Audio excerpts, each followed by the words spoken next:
पङ्गुं लङ्घयते गिरिं यत्कृपातमहं वन्दे श्रीगुरुं दीनतारिणं। कृपया क्षमताम् अपराधीजनं कलुषायुतसक्तसुदीननरं सुपथे परिचालय सर्वदिनं प्रणमामि च माधवदेवपदम्।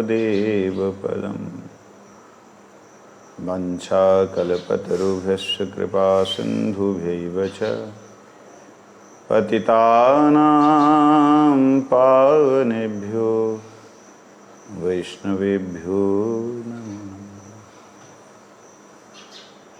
नमो महावदन्याय कृष्णप्रेमप्रदायते कृष्णाय कृष्णचैतन्यनामिने गौरत्विषे नमः। तप्तकाञ्चन गौरंगी राधे वृन्दावनेश्वरी वृषभानुसुते देवी प्रणमामि हरिप्रिये। हे कृष्ण करुणा सिंधु दीनबंधु जगतपते गोपेश गोपिका कंत राधा कंत नमस्तुते। वृंदायै तुलसी दिव्यै प्रियायै केशवस्य च कृष्ण भक्ति प्रदे देवी सत्यवत्यै नमो नमः। श्री कृष्ण चैतन्य प्रभु नित्यानंद श्री अद्वैत गदाधर शिवासादि गौर भक्त वृंद। हरे कृष्ण कृष्ण कृष्ण हरे हरे, हरे राम राम राम हरे हरे। भूमस्वखलितपादानां भूमिदेवावलम्बनम् त्वय्यजातयपराधानां त्वमैव शरणं प्रभु, त्वमैव शरणं प्रभु, त्वमैव शरणं प्रभु।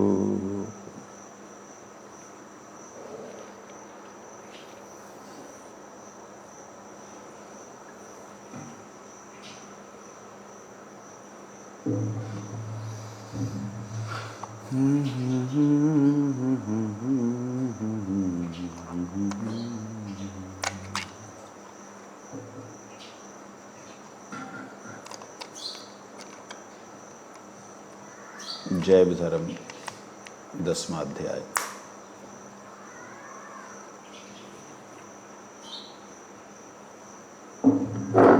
हम श्रवण कर रहे थे कल। उन्होंने पूछा क्या वेदों में भी कृष्ण नाम आता है? तो वेद से भी उन्होंने बतलाया, ऋग्वेद से, ऋग्वेद के जो प्रथम मंडल में से अपश्यम गोपाम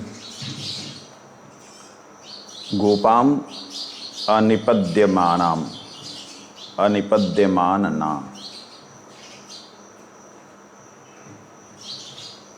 इस मंत्र में कृष्ण का नाम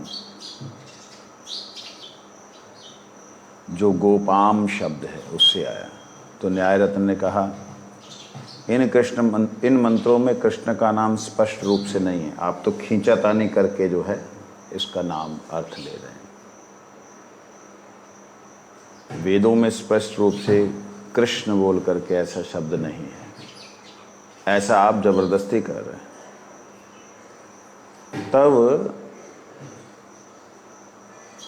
हमारे वैष्णवदास जी ने बोला, आप यदि वेदों का भली भांति अध्ययन करेंगे तो आपको पता लगेगा कि वेद में सभी विषयों के संबंध में इसी प्रकार से वाक्यों का प्रयोग हुआ है। मतलब ब्रह्म के संबंध में भी सा शब्द प्रयोग हुआ है, परमात्मा के संबंध में भी सा शब्द प्रयोग हुआ है, भगवान के संबंध में भी ईश्वर शब्द प्रयोग हुआ। इस तरीके से वेदों में डायरेक्ट जो है भगवान का नाम नहीं लिया गया। कहते इसलिए हमारे जो प्रधान ऋषि हैं उन्होंने इन वेद मंत्रों का जो अर्थ निरूपण किया है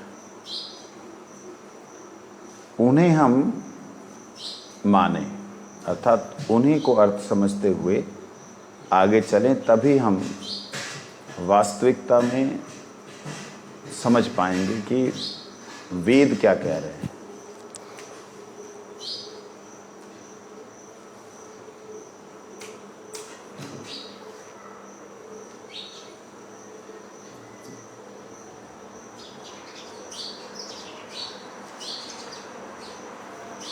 जैसे उपनिषद को वेदों का शिरोभाग कहा गया कि वेदों का शिरोभाग अर्थात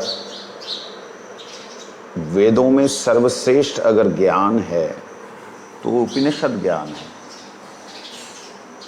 वेद का अर्थ है ज्ञान, वेद वेद धातु से हुआ है ज्ञान। तो ज्ञान किस चीज का? ज्ञान भगवान के नजदीक जाने का, भगवान के नजदीक बैठने का। उपनिषद मतलब होता है नजदीक बैठना। किसके? भगवान के, परमात्मा के। या इसका और अर्थ आता है, उपनिषद मतलब भगवान के नजदीक जाने के लिए जो निषेध है वो निषद है। भगवान के नजदीक जाने के लिए जो जो कार्य नहीं करने हैं वो उपनिषदों में वर्णन है। इस प्रकार से विभिन्न ऋषियों ने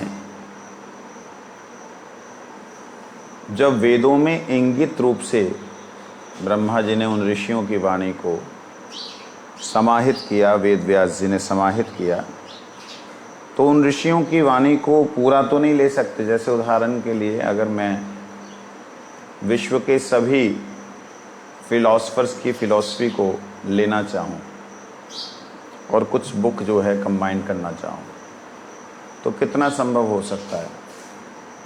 चलो मान लो मैं 2000 ऋषियों की बात को लेना चाहूँ तो 2000 ऋषियों की अगर बात को लूँगा,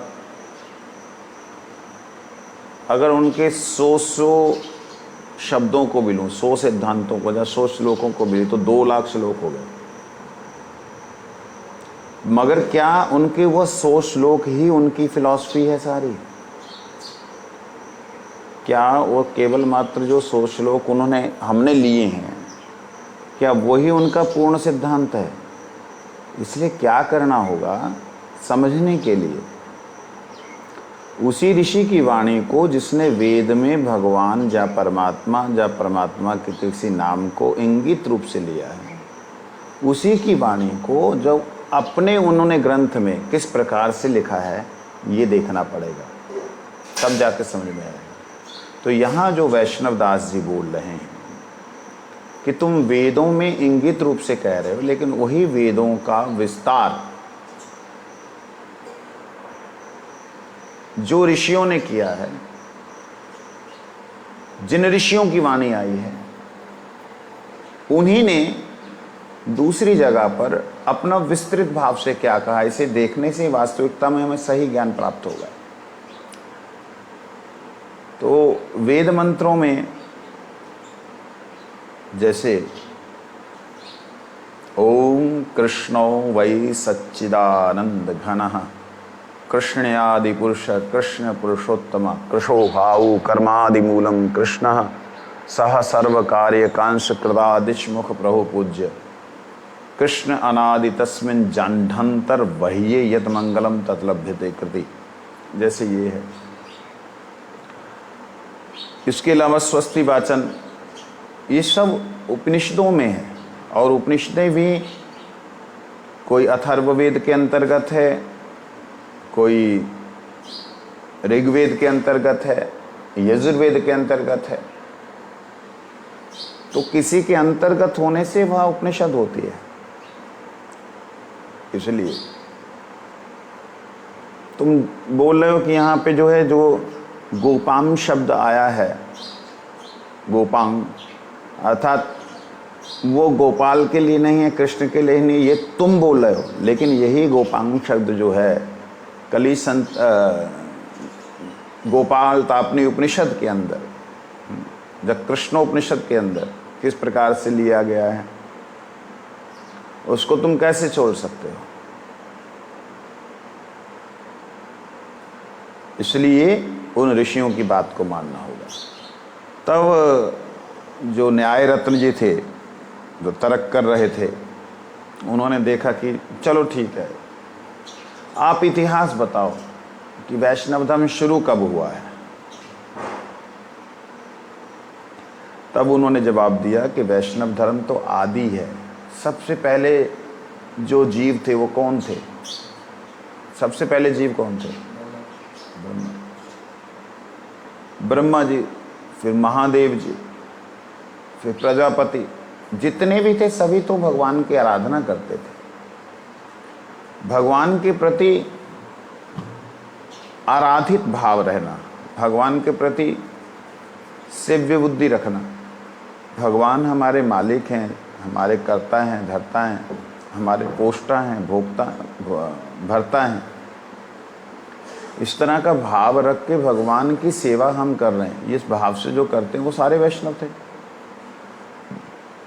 फिर प्रश्न होता है, अवैष्णव कब से हुए? एक मैं अपनी तरफ से प्रश्न करता हूं। वैष्णव तो हो गए, वैष्णव के विपर्य कौन हुए? उनके विरुद्ध में कैसे हो गया? वो कैसे हो सकता है जब सारी भगवान की सृष्टि है, भगवान से ही सब कुछ हो रहा है, भगवान ही सब कर रहे हैं, तो भगवान से विपरीत कोई कैसे जा सकता है? तो उसके लिए कहते हैं, भगवान ने जब प्रजापतियों की सृष्टि, ब्रह्मा ने जब सृष्टि की, वो तो भगवान के भजन में लग गए। लेकिन कुछ ऋषियों ने जो नियम बने थे, उन नियमों के विरुद्ध जाकर के संतान को जन्म दिया। जब से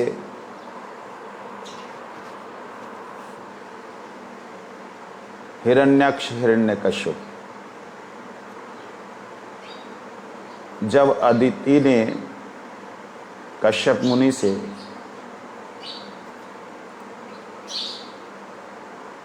दिति ने जब कश्यप मुनि से प्रार्थना की, किस समय? संध्या के समय। जब दो समय एक साथ मिलते उसे संध्या कहते हैं। 1 घंटा 36 मिनट, 1 घंटा 36 मिनट।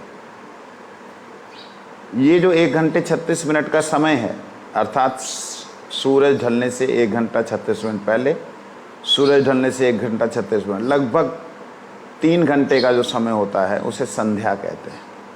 ये संधि का समय होता है। संध्या साधारणतः 3 गिनी गई हैं। एक है सुबह ब्रह्म मुहूर्त, जिसमें सूर्य उदित नहीं हुआ है लेकिन उसका प्रकाश आ गया है, और सूर्य उदित हो गया लेकिन उसकी तेज नहीं है। ये जो समय है, ये प्रथम संध्या है। द्वितीय संध्या जो होती है वो मध्याह्न काल में होती है, जैसे दोपहर के समय। दोपहर को बिल्कुल सूरज पूर्ण, समझो गर्मियों में 12 बजे पूरी तरह एकदम वो सेंटर में होता है। सुबह से दोपहर तक वो पूरी तरह तेज आया, अब तेज के बाद ढलना शुरू हुआ, तो तेज और तेज से कम होना, ये भी एक संध्या है। ठीक है, इसको अभिजीत मुहूर्त बोलते हैं, लगभग अभिजीत मुहूर्त। इसमें कोई भी कार्य कर सकते, सिद्ध होता है। उसके बाद जब वो रात्रि में प्रवेश करेगा तो 1 घंटा 36 मिनट पहले उसके अंदर जो है तेज कम हो जाता है सूरज का, तो वो सूरज को ढलता हुआ कहते हैं, उगता हुआ, ढलता हुआ साधारण भाषा में। तो वो समय और रात्रि घोर आने से पहले का जो समय है उसे संध्या कहते हैं। तो इस प्रकार से ये संध्या का जो समय है, कई लोग इसको 45 मिनट लेते हैं। अब वो अपना अपना दृष्टि है, लेकिन 1 घंटा 36 मिनट पहले से 1 घंटा 36 मिनट बाद तक का समय गिना गया है। तो ये संध्या के समय में, सांझ विशेष करके रात्रि से पहले जो संध्या होती है, उस समय में किसी भी तरह का भोग नहीं करना चाहिए।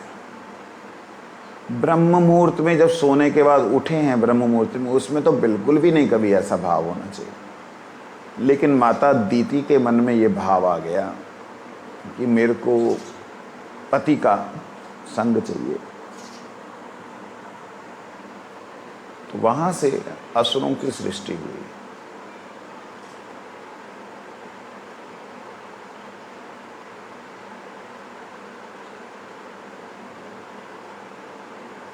असमय पे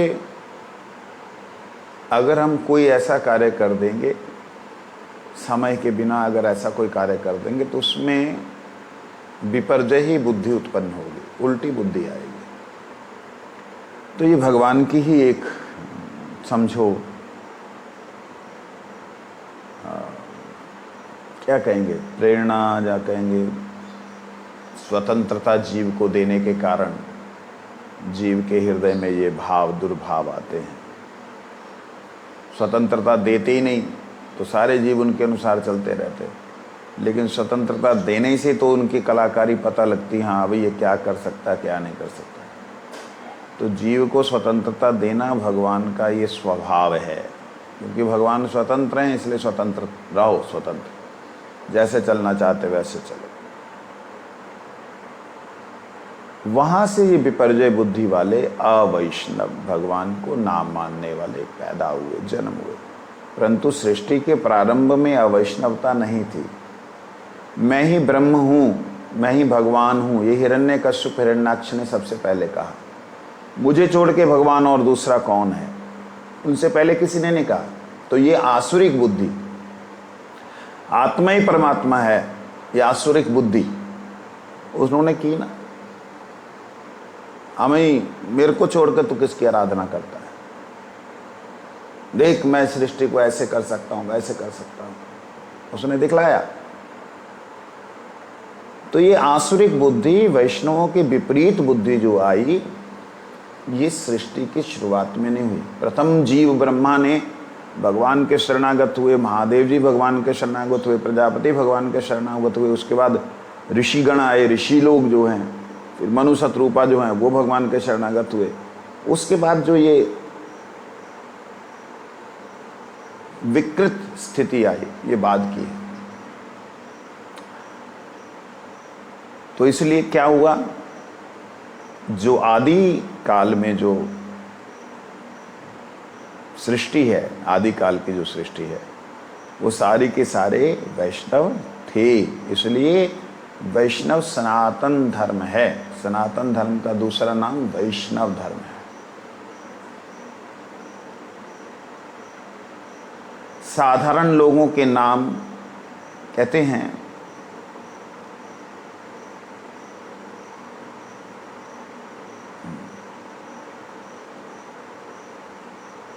महाभारत, रामायण, पुराण ही आर्य जाति के प्रारंभिक इतिहास ग्रंथ है। आर्य जाति, ये जो हमारा जो जिस कहते हैं ना कि 5000 साल पहले शुरू हुआ सृष्टि, जो है मनुष्य 5000 साल पहले थे, उससे पहले थे नहीं, ऐसे करके जो सिविलाइजेशन जो शुरू हुई 5000 साल पहले, ये लोगों की जो परिकल्पना है, मूर्खों की परिकल्पना है।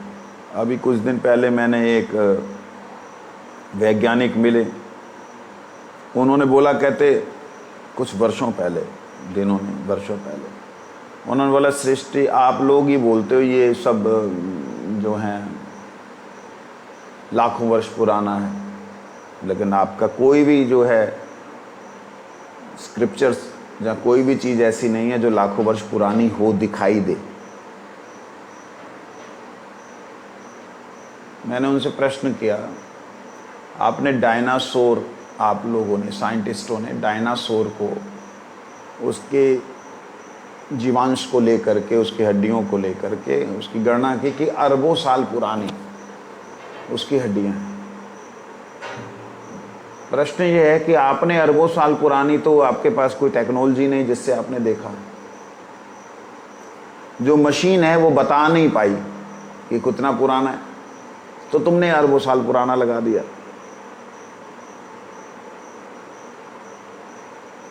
और तुम जो है पृथ्वी की गणना जो है वो कुछ करोड़ साल पहले की मानते हैं कि 1-2 करोड़ साल पहले पृथ्वी बनी। तो अरबों साल पहले कैसे डायनासोर हो गया?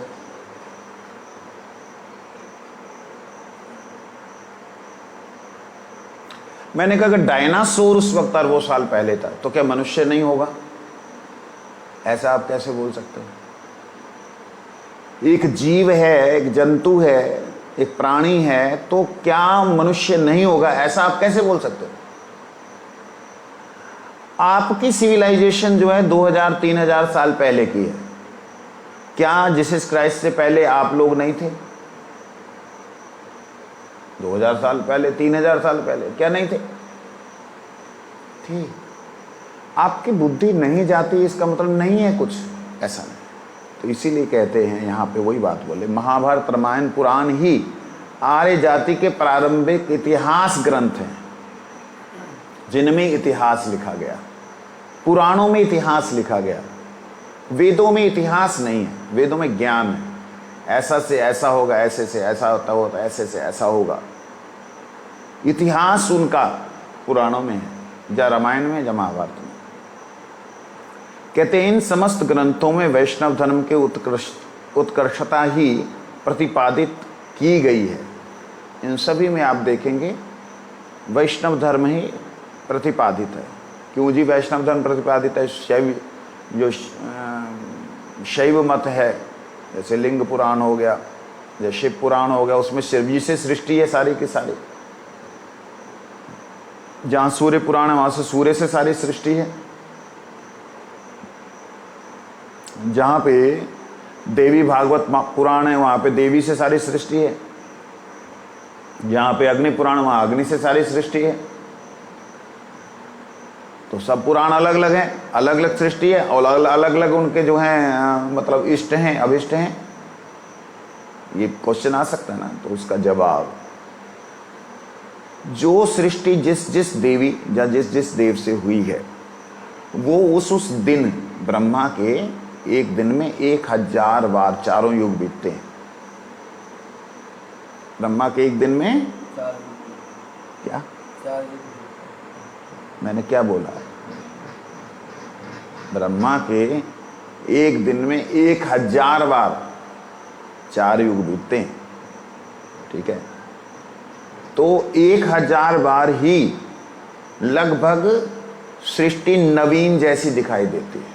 तो कभी सूर्य के द्वारा तापित होकर के सृष्टि में क्रिया होने शुरू हो जाती है, कभी चंद्र के द्वारा, चंद्र का तो खैर है नहीं कोई पुराण, कभी वायु के द्वारा जो हिल करके सृष्टि पुनः शुरू हो जाती, वायु पुराण, कभी शिव के द्वारा कृपापात होकर के सृष्टि हो जाती, कभी दुर्गा जी के द्वारा कृपापात हो। लेकिन इन सब की सृष्टि के अंत में, मूल में, जड़ में, उन्हीं ग्रंथों के अंदर इस बात को स्वीकार किया गया है कि जो भी सृष्टि के आदि करता है ब्रह्मा जी या विष्णु भगवान, क्योंकि विष्णु से ब्रह्मा हुए हैं इसलिए ब्रह्मा जी प्रथम सृष्टि, तो उन्हीं ग्रंथों में ये बात भी लिखी है।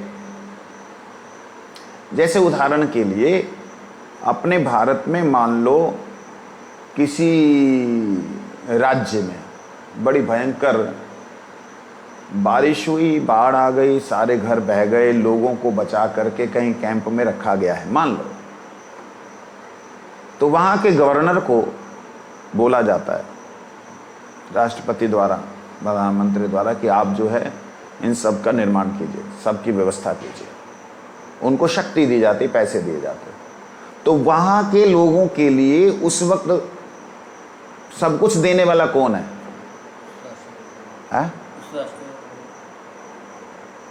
उस राज्य का, शब्दों को ध्यान से सुनोगे तब तो समझ आएगा, उस राज्य का राज्यपाल। अगर वो फेमस पर्सनालिटी होगा तो लोग क्या कहेंगे कि हमें इन्होंने दिया, हमारे लिए तो यही भगवान जिसने हमको खाना दे दिया, बचा लिया, यही तो होगा।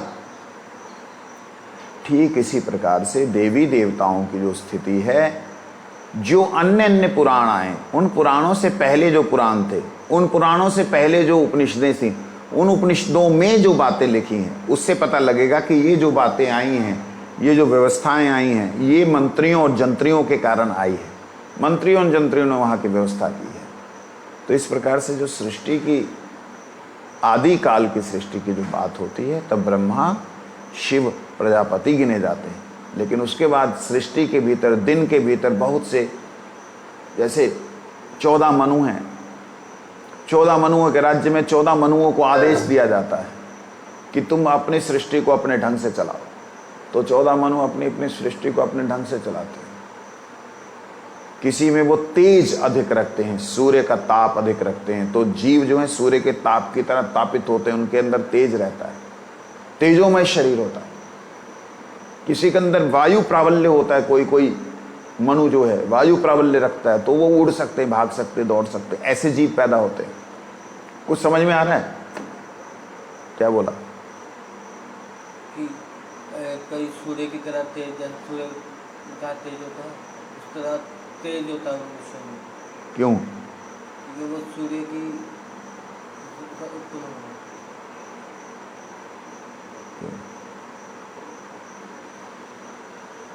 मनु महाराज जितने मनु हैं 14, इन 14 मनुओं को अलग अलग सृष्टि की शक्ति है।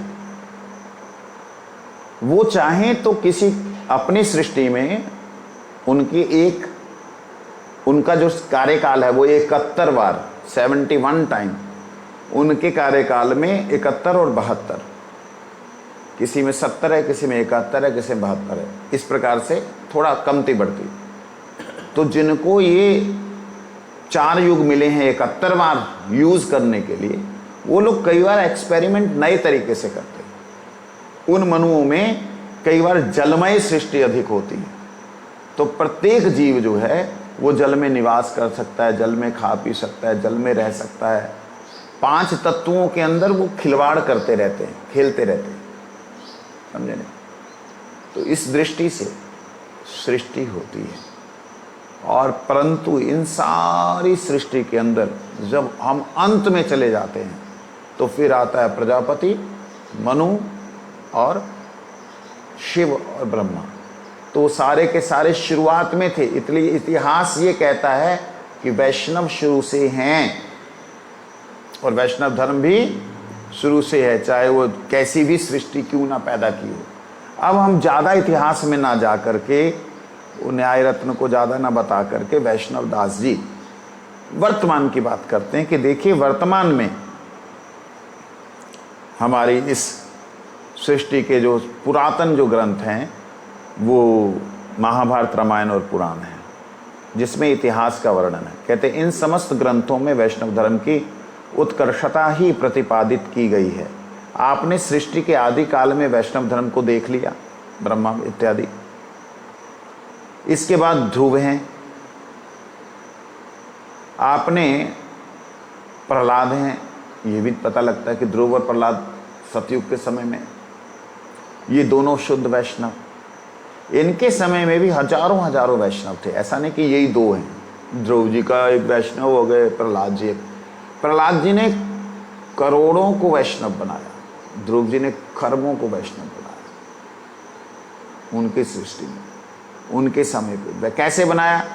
डंडे के जोर पे ना, उनकी सरलता, उनकी सहजता, उनकी विनम्रता, उनकी प्रीति को देख करके, उनका भगवान में अनुराग को देख करके सभी लोग वैष्णव धर्म में परिवर्तित हुए।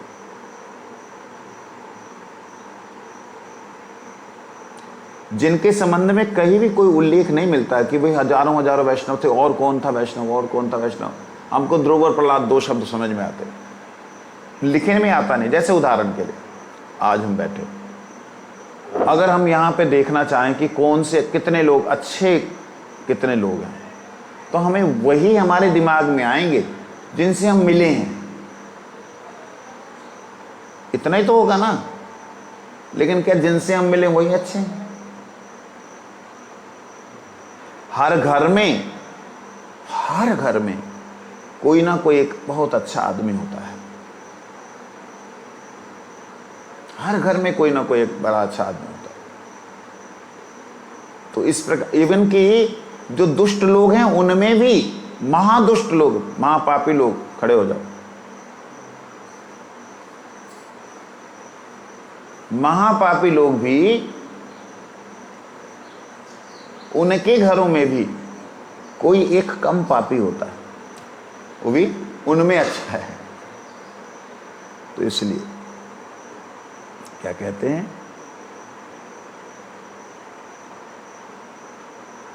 हजारों व्यक्ति थे, परंतु इतिहास केवल प्रमुख व्यक्तियों का ही नाम लेता है, दिया जाता है। साधारण लोगों के नाम उनमें स्थान नहीं पाते, और जो साधारण जो वैष्णव होते हैं उनमें उनका स्थान नहीं मिलता। ध्रुव मनु के पुत्र हैं और प्रहलाद कश्यप प्रजापति के पौत्र हैं, कश्यप के पौत्र। ये सब अत्यंत आदिकाल के हैं, इसमें कोई संदेह नहीं, ये बस शुरुआत के हैं लोग। अतः आप इतिहास के प्रारंभिक काल में ही वैष्णव धर्म को लक्ष्य कर रहे हैं। इसके बाद सूर्यवंश, चंद्रवंश, राजागण, अच्छे मुनिजन तथा ऋषिगण लोग सभी वैष्णव थे। सत्य, त्रेता, द्वापर, इन तीनों युगों में वैष्णव धर्म का उल्लेख पूर्ण रूप से पाया जाता है। कलयुग में दक्षिण भारत में रामानुज, मध्वाचार्य, विष्णु स्वामी तथा पश्चिम में निम्बादित्य हजारों मनुष्यों को विशुद्ध वैष्णव धर्म से दीक्षित कर चुके हैं, किया था। जहां तक मेरा विचार है, उन्हीं लोगों की कृपा से भारतवर्ष में अर्धसंख्यक मनुष्य, लगभग आधे लोग माया समुद्र से पार होकर भगवत भजन में प्रवृत्त हुए हैं। कहते इन्हीं महान वैष्णवों की कृपा से, रामानुज, मध्वाचार्य, विष्णु स्वामी, निम्बार्काचार्य, इन्हीं महापुरुषों की कृपा से लगभग भारत के आधे लोग माया समुद्र से पार होकर के भगवत भक्ति में प्रवीण हुए हैं या प्रवृत्त हुए हैं। बंग देश में ही देखिए, बंगाल में देख ले, मेरे प्राणेश्वर श्री सच्चिदानंद ना जाने कितने ही दीन पतितों का उद्धार किया। ये देख सुनकर भी क्या वैष्णव धर्म का महात्म्य आप लोग को दिखलाई नहीं देता, दिखलाई नहीं पड़ता। न्याय रत्न ठीक है,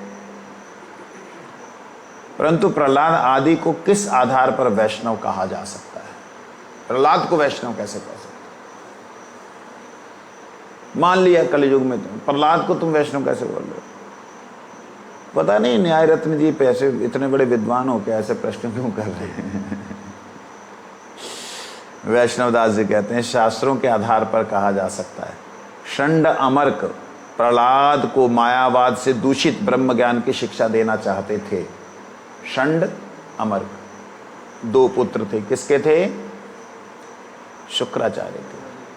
शुक्राचार्य के दो पुत्र, शुक्राचार्य जी जब तपस्या में चले गए तो वही वहाँ पे शिक्षा देते थे। उन्होंने उन्हें ब्रह्म ज्ञान देने की कोशिश की। ब्रह्म ज्ञान का मतलब, ब्रह्म के ज्ञान क्या दूषित ज्ञान है? दूषित ज्ञान नहीं। ब्रह्म ज्ञान जीव के लिए विकृत ज्ञान है, जीव के लिए विकृत ज्ञान है। क्योंकि जीव अगर अपने आप को ब्रह्म समझेगा तो वहाँ विकार हो गया। जीव ब्रह्म का अंश है और परब्रह्म का सेवक है। ब्रह्म का अंश होने से तो ब्रह्म ही होता है, ब्रह्म का अंश तो ब्रह्म ही होता है। हाँ, ब्रह्म का अंश ब्रह्म ही होता है, परंतु ब्रह्म होने पर भी अगर वो परब्रह्म का दास सत्व स्वीकार नहीं करता तब वह ब्रह्म तो हो ही नहीं सकता। जैसे शुरुआत में हमने सुना था, शिवोहम शिवोहम शिवोहम कहने वाले लोग, मैं शिव ही हूँ, मैं शिव ही हूँ, मैं शिव ही हूँ। आखिर में जिस प्रकृति को माँ कह रहे हैं उसी प्रकृति को फिर एक अन्य दृष्टि से देखने लगते हैं। जब तुम शिव बनोगे तो क्या शिव शक्ति तुम्हारी दासी होगी? तो ये लोग बोलते हैं हाँ। समझने वाली बात है, यहाँ पे बड़ा विकारी स्वरूप है। वो लोग बोलते हैं हाँ, जब हम शिवत्व प्राप्त कर लेंगे तो सारी माया जो है दासी हो जाएगी। अरे उस माया को तुम बोल रहे हो माँ माँ माँ माँ कर रहे हो, उसे बाद में तुम दासी बनाओगे कैसे? शिवत्व प्राप्त करना है। शिवत्व प्राप्त करना और शिव होना दोनों में अंतर है। शिवत्व प्राप्त करना और शिव होना दोनों में अंतर है। ब्राह्मणत्व प्राप्त करना और ब्राह्मण होना दोनों में अंतर है। समझे नहीं?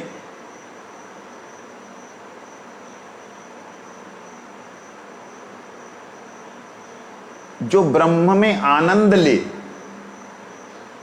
जो ब्रह्म आनंद प्राप्त करे, वही है ब्राह्मण। समझे नहीं? ब्रह्म का आनंद ले, ब्रह्म में आनंद ले, स्वयं ब्रह्म ना बने। स्वयं ब्रह्म बनने की लालसा इच्छा लेकर के वो अंत में ऐसे ही होता है कि जैसे अग्नि को देख करके कीट जो है उसमें प्रवेश करना चाहता है, आखिर में भस्म हो जाता है। तो इसी प्रकार से ब्रह्म ज्ञान की शिक्षा प्रहलाद को दी गई, परंतु प्रहलाद ने उसे स्वीकार नहीं किया। प्रहलाद ने उनकी शिक्षा ना सीख कर भगवान नाम को इस समस्त शिक्षाओं का सार समझा था, इसलिए निरंतर बड़े प्रेम भाव से भगवान का नाम किया करते थे। ऐसी अवस्था में प्रहलाद एक शुद्ध वैष्णव थे, इसमें संदेह ही क्या रह जाता है। यथार्थ बात तो यह है कि जब तक बुद्धि थोड़ी निरपेक्ष व सूक्ष्म ना हो, तब तक शास्त्रों का तात्पर्य समझना कठिन है। मतलब तुम्हारी बुद्धि जो है निरपेक्ष नहीं है, कहने का मतलब, और सूक्ष्म नहीं है।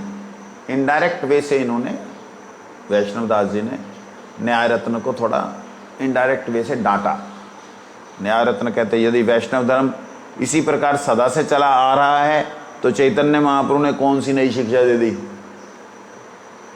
शुरू से अगर वैष्णव धर्म आ रहा, महाप्रभु ने फिर नई शिक्षा क्या दे दी जिससे वे विशेष श्रद्धा के पात्र हैं, जिससे उनको विशेष श्रद्धा करनी चाहिए? ऐसी क्या उन्होंने शिक्षा दी? तो वैष्णव दास जी कहते हैं, बड़ी सुंदर बात कही, वैष्णव धर्म कमल के फूल की भांति समयानुसार क्रमशः खिलता हुआ आ रहा है। कमल का फूल जैसे सूरज को देखता है खिल जाता है, खिलता हुआ आ रहा है। इसमें पहले कली के रूप में था, फिर कुछ विकसित हुआ, बढ़ा, अंत में पूर्ण विकसित हो गया। उसकी सौरभ चारों दिशाओं में बिखरने से जीव आकृष्ट होने लगे। अर्थात वैष्णव धर्म जब फैला इन चारों महावैष्णवों के द्वारा, वैष्णव आचार्यों के द्वारा, तो बहुत से जीव आकृष्ट होने लगे। ब्रह्मा के समय भगवत तत्व, माया विज्ञान, भक्ति साधन और प्रेम जीवों के हृदय में चतुर्श्लोकी के रूप में प्रकट हुआ। अच्छा, ब्रह्मा के समय में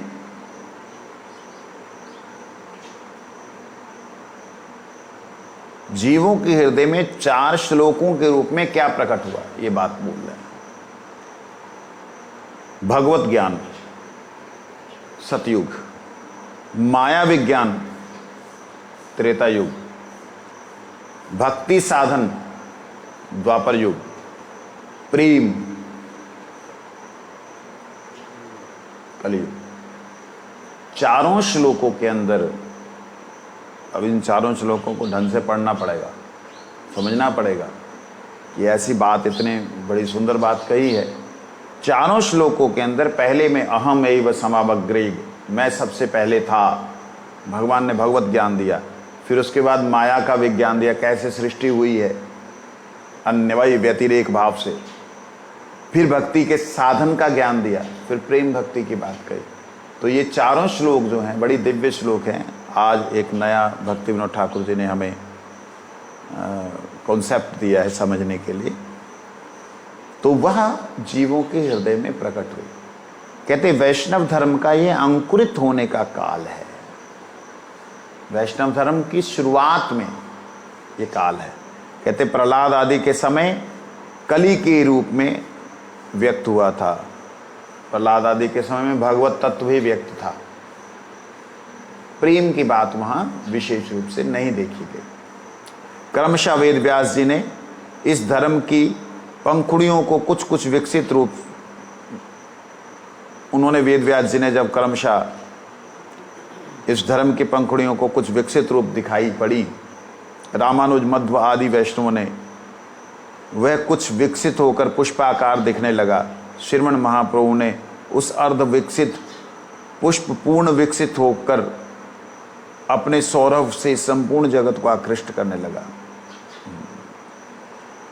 कहते जो मध्वाचार्य इत्यादि हैं उन्होंने प्रेम भाव की बातों को बोला है, कहने का मतलब उन्होंने विकसित किया है वैष्णव धर्म को, परंतु चैतन्य महाप्रभु ने इसमें आके सौरभ जो सुगंध को वर्धित कर दिया है, सुगंध बढ़ा दी है। वो जो सौरभ बढ़ा है वो महाप्रभु के आने के कारण से पूर्ण विकसित होकर के संपूर्ण विश्व को आकृष्टित कर रहा है। नाम संकीर्तन वैष्णव धर्म का अत्यंत निगूढ़ भाव है जिसे महाप्रभु ने जीवों को प्रकाशित किया। महाप्रभु ने चारों वैष्णव संप्रदायों के अंदर जो भजन साधन चल रहा था, प्रेम भाव से निम्बार्चार्य इत्यादि आचार्यगण सेवा कर रहे थे, उसमें एक तरह से कहते कि चार चांद लगा दे। उसमें संकीर्तन का इनपुट दे दिया कि आप स्तुतियां करते हैं, वेद की स्तुतियां करते हैं और संस्कृत की स्तुतियां करते हैं, लेकिन उन स्तुतियों का सर्वश्रेष्ठ जो मंत्र है, महामंत्र है, उसको गान करके भगवान के आगे नाचिए, गाइए, प्रेम से रिझाइए। ये जो प्रेम भाव की भक्ति संकीर्तन की जो दी है, ये श्रीमन महाप्रभु ने दी। समझे नहीं? मालिक कमल खिल गया, लेकिन कमल के ऊपर पराग रूपी जो भक्त हैं, उन भक्तों में संकीर्तन रूपी नृत्य जब होगा, नाम प्रभु जो नृत्य करेंगे भंवरे के स्वरूप से, कमल का पुष्प वैष्णव धर्म खिला हुआ, चारों वैष्णव संप्रदाय, इस वैष्णव धर्म में जो भक्त हैं वो पराग की तरह हैं। पराग जो उसके ऊपर क्या बोलते हैं उसको, वो पीला पीला पीला होता है, हाँ, कमल का केसर पराग, वो जो पराग है वो भक्तों की तरह है। लेकिन वही भंवरा जो है, कृष्ण भंवरा जो है, जब आकर के उनको गुंजायमान करता है, वो कृष्ण भंवरा कैसे आता है? संकीर्तन के भाव से नृत्य करते हुए। संकीर्तन जब भक्तों में नृत्य करना शुरू हुआ तो वो केसर खिलखिला करके इधर उधर उड़ना शुरू हुआ, और वो भंवरा जो है श्रीमन महाप्रभु जी ही भंवरे के रूप में मान लो संकीर्तन को लेकर के नृत्य करते हुए आए, और जो भक्तों के हृदय में जो प्रेम था जमा हुआ, वो प्रेम जो है पुलकित होकर के बहने लगा, उड़ने लगा, और चारों तरफ उसकी सौरभ जो है फैल गई। यही चैतन्य महाप्रभु ने अमूल्य अतिशय उदार वस्तु संकीर्तन प्रदान की। इस उपदेश को क्या और किसी ने कभी प्रकाशित किया है? क्या किसी और ने इसको प्रकाशित किया? यद्यपि यह शास्त्रों में पहले से ही था, भागवत जी में तो है ना, कृते यध्यायतो विष्णु त्रेतायाम यजतो मके द्वापरे परिचर्यायाम कलुह तदहरि कीर्तनात्, कीर्तन से। और कीर्तन का अर्थ तब ये लिया जाता था कि कीर्ति वर्णन कीर्तन, कीर्ति का वर्णन, भगवान के गुणों का वर्णन। ओम नमो गोविंदाय विश्वस्थित्यंत हेतवे विश्वेश्वराय विश्वाय गोविंदाय नमो नमः। नमो विज्ञान रूपाय परमानंद रूपिणे कृष्णाय। इस प्रकार से भगवान के नामों का, भगवान के गुणों का वर्णन करते थे, कीर्तन करते थे। लेकिन संकीर्तन होगा, उल्लास होगा, वो जो कृष्ण जो है राधा रानी के भाव को लेकर के, वो काला जो है कन्हैया, वो जैसे भंवरे का आपने देखा होगा, भंवरे का ऊपर जो पंखों के ऊपर पीला पीलापन रहता है, पराग लग जाता है, वो पीलापन लेकर के वो इस जगत में आए, अर्थात संकीर्तन का प्रेम लेकर के इस जगत में आए और सबको आंदोलित कर दिया। वो कमल के फूल में जितने भक्त थे उनको आंदोलित कर दिया। जैसे आंदोलित किया, कोई रो रहा है, कोई हंस रहा है, कोई कूद रहा है, कोई नाच रहा है। ये प्रेम का प्रकाश महाप्रभु से पहले किसी ने नहीं किया। स्वतंत्रता नहीं दी। कहते हैं यद्यपि ये शास्त्रों में था, फिर भी जीवों के सामने ज्वलंत आदर्श के रूप में प्रकाशित नहीं था, जिससे साधारण जीव इसे अपने जीवन में आचरण करने की प्रेरणा प्राप्त कर सकें। श्रीमन महाप्रभु से पूर्व प्रेम रस का भंडार क्या इस साधारण जीवों के में किसी ने लुटाया था? महाप्रभु से पहले ऐसा प्रेम संकीर्तन के द्वारा भगवान को प्रकाशित नहीं कर सकते। ऐसा तो न्याय रत्न का अच्छी बात है। यदि कीर्तन इतना ही उपकारी है तो पंडित मंडली में इसका आदर क्यों नहीं है? अगर कीर्तन इतना ही कल्याणकारी है तो पंडित लोग, विद्वान लोग इसे क्यों नहीं स्वीकार करते? वेदांती लोग इसे क्यों नहीं स्वीकार करते? ऐसे करके कल को हम इसको सुने।